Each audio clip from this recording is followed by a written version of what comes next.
অপরাধীর শাস্তি চাই, চারিদিকে প্রতিবাদী কণ্ঠ। আরজি করে ধর্ষণ করে নৃশংসভাবে খুন মহিলা চিকিৎসককে।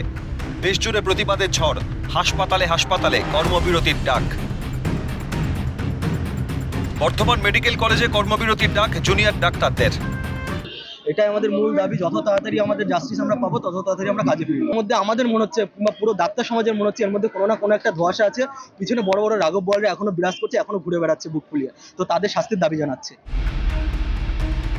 আরজি করের ঘটনাকে কেন্দ্র করে কর্মবিরতির ডাক বনগাঁ মহকুমা হাসপাতালে। কালো ব্যাচ পরে হাতে প্ল্যাকার্ড নিয়ে মিছিল করে প্রতিবাদে নামেন চিকিৎসকরা। এই কর্মবিরতি 1 ঘন্টা ধরে চালান চিকিৎসকরা। এমার্জেন্সি সার্ভিস যেরকম আছে সেভাবে আমরা খোলা রেখেছি। নন এমার্জেন্সি যেগুলো আছে সেখানে আমরা 11টা থেকে 12টা 1 ঘন্টা কর্মবিরতি পেন ডাউন করেছি। যারা উচ্চপদস্থ প্রশাসক আছেন পুলিশের তরফ থেকে এখনও একজন না একাধিক, সে ব্যাপারে আমরা কোনো বুঝে উঠতে পারছি না। যত দ্রুত সম্ভব এই অপরাধীদেরকে ধরা হোক, তাদেরকে সাজা দেওয়া হোক। হাসপাতালের মেন গেট বন্ধ করে কর্মবিরতির ডাক দিয়ে ধর্নায় বসেন পড়ুয়া চিকিৎসকরা। এর জেরে ব্যাহত হয় চিকিৎসা পরিষেবা, বিপাকে পড়তে হয় রোগীদের।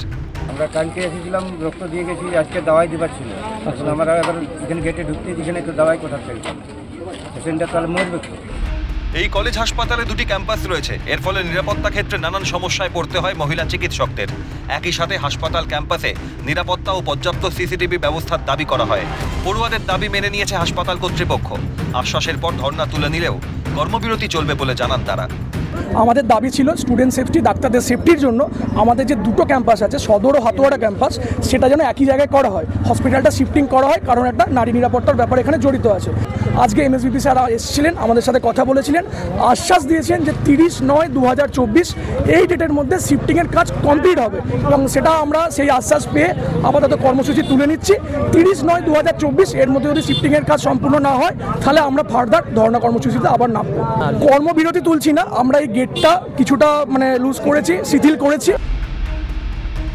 আরজিকর কাণ্ডের প্রতিবাদে সকাল থেকেই কর্মবিরতি শুরু করেন ডায়মন্ড হারবার মেডিকেল কলেজের হাসপাতালের জুনিয়র ও রেসিডেন্সিয়াল চিকিৎসকরা। এমনকি জরুরি বিভাগের কাজেও যোগ দেবেন না বলে জানান তারা। হ্যাঁ, আমরা যতদিন না সুবিচার পাচ্ছি ততদিন পর্যন্ত আমাদের এই আন্দোলন এবং প্রতিবাদ চলতে থাকবে।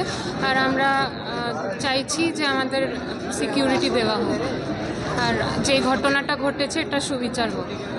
তাদের সমর্থন করেন প্রিন্সিপাল ডক্টর উৎপল দা। তবে আন্দোলনকারীদের ইমার্জেন্সি পরিষেবা চালু রাখার অনুরোধ জানান তিনি। এই ঘটনাটা সত্যি করেই নিন্দনীয়, এবং এই ঘটনাটা আমরা সবাই পূর্ণাঙ্গ তদন্ত দাবি করছি, এবং এই ঘটনার পরিপ্রেক্ষিতে আমরা ফ্যাটার্নিটি, সমস্ত মেডিকেল ফ্যাটার্নিটি তোমাদের সঙ্গে আছি।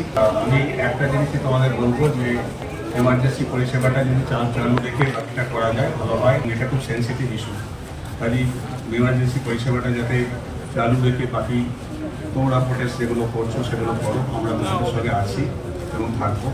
অপরাধীর কঠোর থেকে কঠোরতম শাস্তির দাবি উঠেছে রাজ্য জুড়ে।